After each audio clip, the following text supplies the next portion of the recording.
Normalmente, cuando piensas en las fronteras de un país, la imagen que te viene a la mente es la de un muro, o sea, una línea gruesa en un mapa o una fortaleza impenetrable, ¿verdad? Sí, claro, la típica visión clásica de que el dueño de la casa hace exactamente lo que le da la gana de puertas para adentro. Exacto, sin que nadie de fuera pueda decirle absolutamente nada. Pero bueno, vale, vamos a desgranar esto a fondo, porque hoy tenemos sobre la mesa un documento académico fascinante, Y denso, ¿eh? Todo hay que decirlo. muy denso. Se titula Tema 1-Historia del DID.pdf. Y a ver, está lleno de notas al pie, de jurisprudencia, pero nuestra misión en esta inmersión a fondo es extraer de ahí una historia que es, sinceramente, increíble. Totalmente. Es la historia de cómo los derechos humanos pasaron de ser, digamos, simples ideas filosóficas abstractas a convertirse en un marco jurídico internacional, un marco diseñado literalmente para desafiar ese poder absoluto de los gobiernos del que hablabas. Eso es. Y para arrancar, pues hay que definir de qué estamos hablando. Hablamos de esos derechos que toda persona tiene por el mero hecho de serlo. Pero el texto cita a Hersch-Lauter-Pact, un jurista de Cambridge que fue juez de la ONU allá por 1945, y su visión rompe bastante los esquemas. Sí, a mí esa parte me voló la cabeza. Porque según él, la reivindicación de las libertades humanas no empezó de forma completa y, no sé, triunfante. No hubo un gran amanecer de los derechos universales. Ya, nada de música épica y cielos despejados. Que va, empezó a pedazos. O sea, de manera muy fragmentada, protegiendo solo a algunas personas y además contra órganos del Estado muy, muy específicos. Y ese comienzo tan fragmentado creo que nos lleva al núcleo absoluto de todo este asunto. Porque si queremos entender este documento, tenemos que hablar de la restricción de la soberanía. Claro, es que históricamente la soberanía territorial era sinónimo de poder total y exclusivo. El derecho internacional clásico, el que existía hace siglos, no se metía jamás en lo que pasaba dentro de una nación. Cero injerencia. Exacto, cero. Su única función era regular cómo los estados se relacionaban entre sí. Es decir, gestionaba pactos militares, acuerdos para reducir aranceles, tratados de paz, ese tipo de cosas. Eran relaciones de poder a poder. Y lo que plantea el derecho internacional de los derechos humanos, el famoso DID que analizamos hoy, pues supuso una revolución absoluta en la historia. Una barbaridad, sí, porque por primera vez se crea un mecanismo legal que permite que la comunidad internacional supervise cómo un Estado trata a sus propios ciudadanos, dentro de sus propias fronteras. O sea, es como si de repente los vecinos del barrio tuvieran el derecho legal de entrar en esa casa fortaleza que mencionábamos al principio para comprobar que el dueño no está maltratando a su familia. Es una analogía perfecta. Pero a ver, leyendo la primera parte de los apuntes, yo me doy cuenta de que para llegar a esa revolución internacional, primero hay que entender qué pasaba a nivel nacional. Y, sinceramente, ahí se cae un poco el mito. Ya. El mito de que los derechos nacieron para todos desde el minuto uno. Pero los primeros intentos no tenían absolutamente nada de universales. Y me atrevería a decir que ni siquiera tenían mucho de humanos. Es que hay que entender cómo funcionaba el poder en esa época. Si nos vamos, por ejemplo, a la Inglaterra de 1215, a la famosísima Carta Magna, solemos verla como el gran hito de la libertad. No, el primer límite al poder absoluto del Estado. Sí, el gran triunfo contra la tiranía. Bueno, triunfo con matices, porque su mecanismo de acción era limitadísimo. Los barones ingleses obligaron al rey Juan sin Tierra a firmar ese documento para protegerse ellos mismos. Ah, claro, para salvar su propio cuello. Literalmente. La Carta Magna limitaba al monarca, sí, pero los beneficiarios eran única y exclusivamente la nobleza. El campesino de a pie, el que trabajaba la tierra, seguía exactamente igual de desprotegido frente a los abusos. Qué fuerte.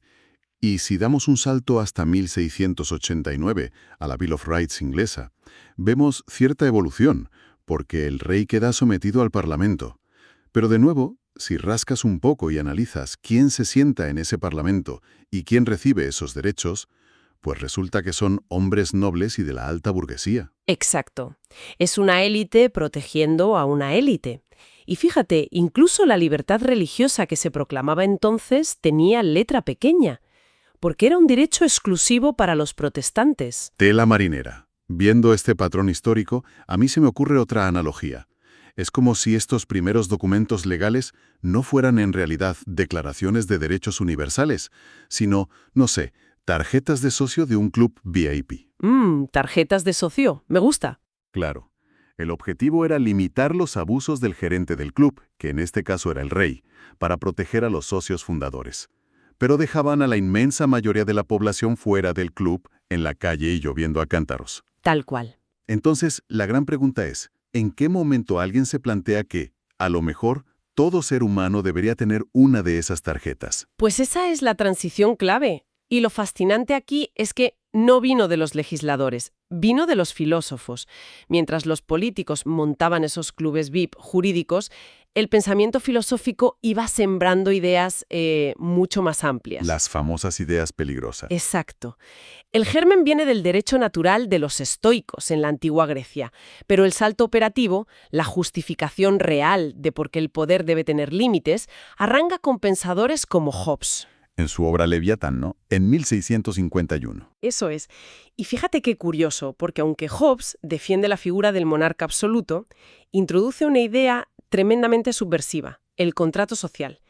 El poder del gobernante no cae del cielo ni es divino, deriva del consentimiento de los súbditos y, por tanto, exige cierta responsabilidad. Claro, ya no es mando porque lo digo yo y punto. Exactamente.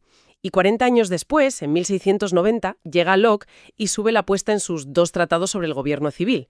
Locke ya articula que las personas nacen con derechos inalienables, derecho a la vida, a la libertad y a la propiedad. Y va un paso más allá, según leo aquí. Establece la potestad de oponerse, de rebelarse directamente contra los gobiernos si estos abusan de su poder. Que para la época era algo revolucionario.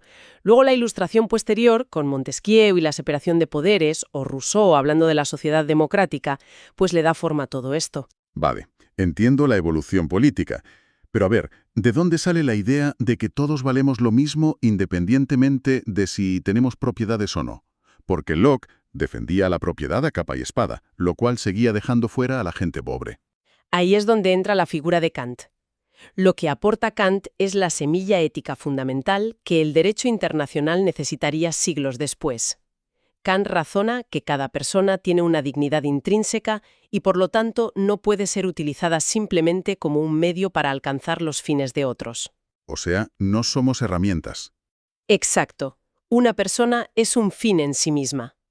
Esa base moral es la que, a largo plazo, hace lógicamente insostenible la idea del club VIP que comentabas. Vale. Entonces pasamos del mundo de las ideas puras, de la filosofía en los salones europeos, a la necesidad de poner todo eso por escrito en forma de leyes, lo que el documento llama la positivización. Término muy de juristas. Muy de jurista, sí. Pero a medida que leo cómo se aplicaron estas ideas en la práctica, las contradicciones resultan casi cómicas, si no fueran tan trágicas, la verdad. Ya, la práctica siempre es más oscura. Totalmente.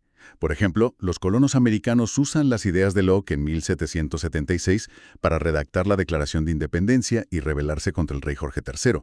Ese mismo año redactan la Declaración de Virginia, que es técnicamente la primera carta de derechos de la historia. Ajá. Y luego, en 1789, llega la Declaración Francesa, con su famosísimo lema de libertad, igualdad y fraternidad, estableciendo que los derechos son inherentes. Todo esto, suena de maravilla en el papel, pero en la práctica seguían dejando fuera a media humanidad. Y ojo, no solo a media humanidad en un sentido figurado, sino literal, porque la aplicación práctica de la Declaración de Virginia era una vez más exclusiva para hombres blancos propietarios. La esclavitud seguía siendo completamente legal e institucional. Es que es muy hipócrita. Muchísimo. Y en Europa igual. Los textos se expandieron en el siglo XIX, llegando a lugares como España, con la Constitución de Cádiz de 1812, la famosa PEPA, pero la exclusión de la mujer era sistemática. Las mujeres estaban en una posición de minoría de edad perpetua frente a la ley. No podían votar, no podían firmar contratos. Nada. De hecho, Mary Wollstonecraft tuvo que publicar en 1792 su Vindicación de los Derechos de la Mujer para denunciar esto, para decir, oye, que la tan cacareada libertad e igualdad de la Revolución Francesa no se aplicaba a nosotras. Las ideas estaban ahí, flotando, pero la voluntad política para aplicarlas a todos, ni de broma. Pues déjame que te frene ahí un segundo, porque hay otro problema enorme que menciona el documento, Y es que de nada sirve tener un derecho estupendo sobre el papel, incluso aunque seas hombre y propietario, si luego no hay un mecanismo real para hacerlo cumplir. Claro, el papel lo aguanta todo. Exacto. Si un político o un rey decide ignorar la Constitución por las buenas, ¿qué haces? Entiendo que aquí es donde entran los tribunales a jugar un papel crucial, ¿no? Fundamental. Es el problema de la falta de protección judicial efectiva. A ver, en el siglo XIX un ciudadano no podía plantarse en un juzgado ordinario y exigir que se anulara una ley simplemente porque violaba una declaración de derechos filosófica. Pero hubo un caso pionero en Estados Unidos que cambió las reglas del juego. Cuéntame. Es el famoso caso Marbury contra Madison, en 1803. En esa sentencia, el Tribunal Supremo estadounidense asumió un poder inmenso y sin precedentes, la capacidad de revisar las leyes que aprobaba el Parlamento y anularlas si consideraba que iban en contra de la Constitución. ¡Ostras! Fíjate en el mecanismo. De repente, un grupo de jueces tenía el poder de frenar en seco al Estado para proteger los derechos fundamentales recogidos en su Carta Magna. Vale, entiendo el avance. Y aquí es donde la ironía histórica me deja completamente estupefacto. O sea, resulta que inventan este escudo judicial supremo, que está diseñado teóricamente para proteger los derechos constitucionales frente a las leyes injustas. Pero, y este pero es gigante, en 1857 el Tribunal Supremo de Estados Unidos decide usar ese inmenso poder para blindar la esclavitud. Así es. Es que es increíble. Anularon los intentos de algunos estados del norte de prohibir la esclavitud argumentando que la Constitución protegía el derecho a la propiedad. Es escalofriante. Es decir, usaron los derechos fundamentales para proteger a los opresores. Hicieron falta los cientos de miles de muertos de la Guerra Civil bajo el liderazgo de Lincoln para corregir esa aberración. Y ojo, que la cosa no mejora mucho después. ¿Qué va? Porque en 1896 ese mismo tribunal usó su superpoder para validar la segregación racial con la dichosa doctrina de separados pero iguales, que duró, atención, hasta 1954. Es que el mecanismo de protección se volvió contra los más vulnerables. La conclusión de esta etapa nacional es durísima. El Estado moderno, incluso cuando estaba armado con constituciones y tribunales supremos, podía convertirse facilísimamente en el mayor enemigo de su propia población. Las leyes se manipulaban para legalizar la opresión. Ya veo. Entonces, si las leyes nacionales fallaban de manera tan estrepitosa a la hora de proteger a la gente, la pregunta evidente es, ¿por qué no intervenía el resto del mundo? O sea, ¿por qué la comunidad internacional miraba para otro lado mientras un país aplastaba a sus ciudadanos? Pues por el famoso escudo de la soberanía del que hablábamos al principio. La regla de oro del derecho internacional clásico era la no injerencia. Lo que ocurría dentro de las fronteras de un país era una cuestión interna, y punto. No había debate. Ya, en mi casa mando yo. Eso es. Sin embargo, a finales del siglo XIX y principios del XX empezaron a surgir pequeñas grietas en ese escudo impenetrable. Pero, cuidado, estas grietas no se abrieron por un repentino ataque de humanismo de los líderes mundiales, sino por intereses muy, muy específicos y pragmáticos. A ver, sorpréndeme. La primera gran grieta fue el llamado estándar mínimo internacional y la protección diplomática, y su función original era puramente proteger a los inversores extranjeros. Ah, el dinero. ¿Cómo no? Siempre el dinero. El mecanismo funcionaba así. Si un empresario europeo se instalaba en otro país y el gobierno local le confiscaba sus bienes sin compensación o ponía en peligro su vida, su estado de origen podía intervenir diplomáticamente. El caso Mavromatis en 1924 es el ejemplo de manual en los apuntes. Sí, lo he leído. Grecia demandó al Reino Unido porque a un inversor griego le cancelaron unas jugosas concesiones económicas en Palestina. O sea que el dinero y los negocios abrieron la primera puerta internacional. Fíjate que, si lo piensas, esto conecta muchísimo con debates actuales sobre cómo las grandes corporaciones a veces tienen más vías legales para proteger sus inversiones en el extranjero que un ciudadano normal para proteger su propia vida. Totalmente, es un paralelismo muy acertado. Pero bueno, volviendo al texto, la segunda grieta parece tener un origen más moral, al menos sobre el papel. La abolición de la trata de esclavos. Vemos que el Reino Unido asume el derecho de inspeccionar barcos extranjeros en alta mar, nace la primera ONG de la historia, Anti-Slavery International, en 1839, y hubo acuerdos en la Conferencia de Berlín y el Acta de Bruselas a finales del 19. A ver, eso sí parece un avance puramente humanitario, ¿verdad? Lo parece, sí, en la superficie, pero la realidad era profundamente hipócrita.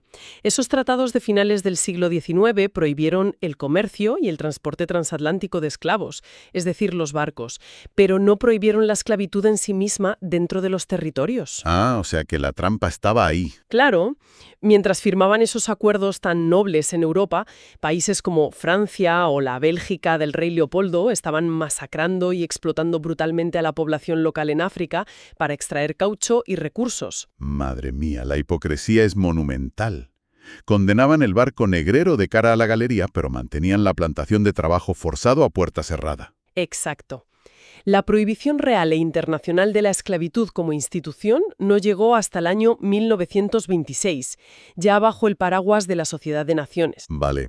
Y a ver, ya que mencionas a la Sociedad de Naciones, el organismo que se creó tras la Primera Guerra Mundial, el documento le dedica una sección entera a cómo intentaron proteger a las minorías.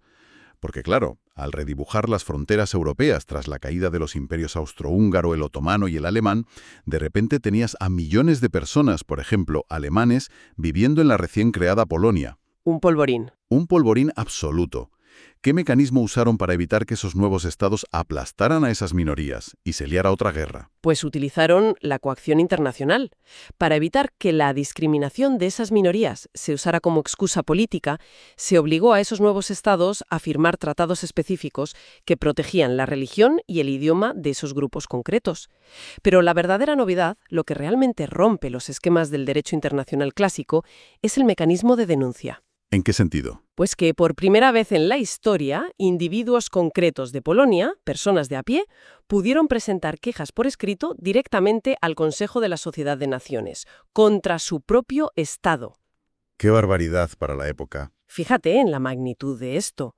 El individuo se asoma por primera vez como sujeto en el ámbito del derecho internacional, saltándose por completo el control de su propio gobierno. Ya, es un salto técnico increíble en el derecho, lo admito. Pero permíteme que cuestione un poco la efectividad real de todo esto. Porque leyendo las fuentes me doy cuenta de que este sistema de la Sociedad de Naciones era enormemente cínico. A ver, explícate. Pues que impusieron estas reglas de minorías solo a los países pequeños, a los nuevos o a los perdedores de la guerra en Europa del Este. Las grandes potencias no se sometieron a ninguna supervisión. Cero. Y el resultado es que la comunidad internacional ignoró por completo lo que las grandes potencias hacían con su propia gente. Ya, miraron hacia otro lado. Totalmente. No tomaron ni una sola medida contra la Alemania nazi cuando empezó a perseguir a sus propios ciudadanos. Miraron hacia otro lado con la Italia fascista. Ignoraron las represiones brutales del Japón imperial en Asia. Y ojo, no dijeron ni media palabra ante el Holodomor, la hambruna planificada por la Unión Soviética que mató a millones en Ucrania. Toleraban el horror absoluto siempre y cuando ocurriera dentro de las fronteras de un Estado poderoso. Es que tu diagnóstico es implacable, pero es exacto. El sistema de la Sociedad de Naciones era insostenible precisamente por eso, porque mantenía intacto el escudo de la soberanía para quienes tenían poder militar. La ley del más fuerte, como siempre. Y esto nos lleva directamente a la gran ruptura. La inacción internacional frente a esas atrocidades internas desembocó en el colapso total del sistema, la Segunda Guerra Mundial. Claro. Ante el Holocausto y horrores como la masacre de Nankín, el mundo civilizado se dio cuenta por fin de que no bastaba con regular las fronteras, había que regular lo que pasaba dentro. Y este despertar no fue solo iniciativa de los políticos, que conste. Hubo presión ciudadana. Como H.G. Wells, lideraron campañas masivas de concienciación. Y no podemos olvidar el valor inmenso de grupos como la Rosa Blanca. Los estudiantes alemanes, ¿no? Sí, aquellos jóvenes estudiantes de Múnich, como Hans y Sophie Scholl, que fueron ejecutados simplemente por pedir resistencia pacífica contra las atrocidades del nazismo. ¡Qué valentía! Toda esa sangre derramada y esa presión social forzaron a la política a cambiar de rumbo. En 1941, Roosevelt y Churchill firman la Carta del Atlántico. Y un año después, 47 países justifican la guerra de los aliados no solo como una defensa territorial, sino como una lucha indispensable para proteger los derechos humanos. Y así es como llegamos al punto de inflexión. Año 1945.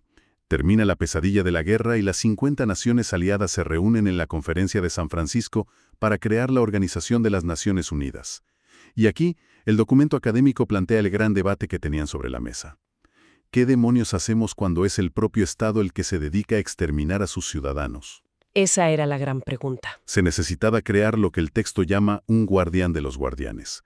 Si volvemos a la metáfora de la casa fortaleza sin ventanas, donde el dueño podía hacer desaparecer a sus inquilinos en el sótano sin que nadie de fuera lo viera, pues lo que intentó hacer la Carta de la ONU fue obligar a todos los estados a sustituir los muros de piedra por paredes de cristal. ¡Qué buena imagen! Claro, el mundo exterior tenía que poder mirar dentro y vigilar. La Carta de la ONU internacionaliza los derechos humanos en sus artículos 1, 55 y 56. Pero, cuidado con eso, porque esas paredes de cristal venían con trampa. ¿Trampa?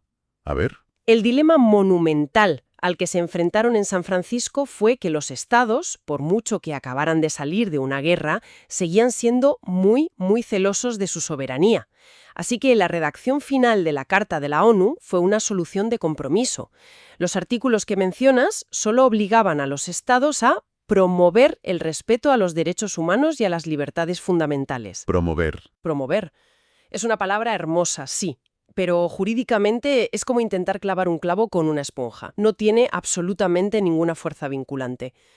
La gran pregunta que quedó flotando en el aire en 1945 fue, bueno, ¿cómo pasamos de una simple obligación moral de promover buenas intenciones a crear reglas estrictas, detalladas, inquebrantables y que conlleven castigos si no se cumplen? ¿Y cómo lo resolvieron? Porque la papeleta era fina. Pues para resolver este tremendo problema, la ONU creó en 1946 la Comisión de Derechos Humanos. El encargo era redactar una Carta Internacional de Derechos, pero sabían que lograr un acuerdo vinculante, uno de verdad, iba a ser tan difícil que decidieron dividir el trabajo en dos fases. Divide y vencerás. Exacto. Primero redactarían una declaración política para establecer, digamos, el estándar moral.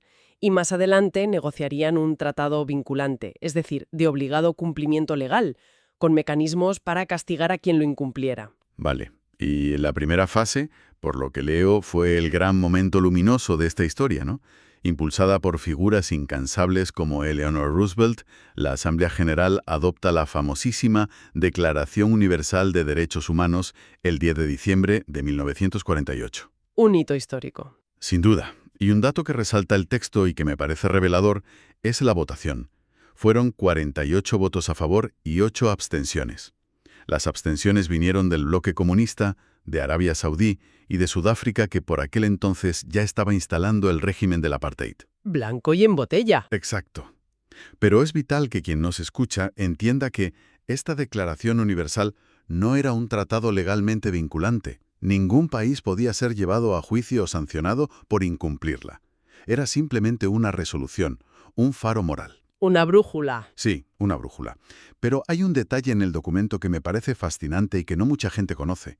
Hablábamos antes de John Locke y su idea del derecho a rebelarse contra los gobiernos abusivos. Pues resulta que esa misma idea se coló muy sutilmente en el preámbulo de la Declaración de 1948. Sí, es un detalle brillante. Dice literalmente que es esencial proteger los derechos humanos mediante un régimen de derecho para que la persona no se vea obligada, y cito, al supremo recurso de la rebelión contra la tiranía. Es el derecho al pataleo final, a la revolución, codificado en el documento más famoso del siglo XX. Es que es una advertencia colosal a los gobiernos. Les están diciendo a los estados en la cara, oye, o creáis tribunales justos y respetáis a vuestra gente, o la gente tendrá legitimidad internacional para derrocaros. Fue un éxito diplomático sin precedentes. Pero claro, luego venía la segunda fase. Ay, la segunda fase. La de crear ese tratado vinculante que le pusiera dientes y garras legales a la Declaración Universal. Y eso chocó de frente con el muro de la geopolítica. La Guerra Fría ya había empezado. El mundo estaba literalmente partido en dos bloques antagónicos y la desconfianza era absoluta. O sea, nadie quería darle armas legales al enemigo. Exacto. El intento de redactar un único texto legal fracasó estrepitosamente, porque ninguna de las dos superpotencias quería firmar compromisos que su rival pudiera usar para interferir en sus asuntos internos, así que la solución pragmática fue fracturar el proyecto original en dos tratados distintos. Y aquí es donde las cosas se ponen realmente interesantes para entender nuestro presente. El texto, siendo estrictamente neutral y ciñéndose a los hechos históricos, explica cómo se produjo esa fractura. Ajá. Por un lado, se redactó el Pacto Internacional de Derechos Civiles y Políticos, que se centraba en la libertad de expresión, el derecho a voto, a tener un juicio justo. Era un enfoque de inspiración liberal que contaba con el firme respaldo de Estados Unidos. Sí. Y por otro lado, se redactó el Pacto Internacional de Derechos Económicos, Sociales y Culturales, más centrado en el derecho al trabajo, a la salud, a la educación. Un enfoque de inspiración socialista que contaba con el respaldo de la Unión Soviética. Cada bloque empujó el marco legal que, lógicamente, encajaba mejor con su visión del mundo. Fue una pelea de gigantes. Pero a mí lo que me vuela la cabeza es pensar en las consecuencias que esto tiene hoy en día. Porque hoy, cuando en los parlamentos se debate si es más importante garantizar la sanidad pública o proteger la libertad de empresa, actuamos como si esas categorías de derechos estuvieran separadas por la propia naturaleza humana, como si fueran incompatibles, y resulta que no. No, en absoluto. Son, literalmente, la cicatriz jurídica que dejó el pulso de poder y la paranoia atómica entre dos superpotencias a mediados del siglo XX. Es alucinante. Es una forma muy lúcida de verlo, la verdad. Fue un parto larguísimo y muy doloroso. Esos dos pactos necesitaron casi 20 años de durísimas negociaciones. Se adoptaron finalmente en 1966 en Nueva York, pero tuvieron que pasar otros 10 años para conseguir las ratificaciones necesarias. O sea que no entraron en vigor hasta 1976. Exacto, hasta el 76. Y la clave de estos pactos es que incluyeron lo que la Declaración de 1948 no tenía: mecanismos de control. Se crearon comités de expertos, como el Comité de Derechos Humanos, dedicados exclusivamente a recibir informes y vigilar que los estados que firmaban cumplieran su palabra. ¿Ya había alguien vigilando desde el cristal? Eso es, si unimos todas estas piezas, la Declaración Universal del 48 por un lado y los dos pactos vinculantes del 76 por otro, obtenemos lo que hoy se denomina formalmente la Carta Internacional de Derechos Humanos. Ese es el pilar maestro de todo el sistema actual. A partir de esa base, se fueron construyendo después todos los tratados regionales y las convenciones específicas, contra la tortura, contra la discriminación racial o sobre los derechos del niño.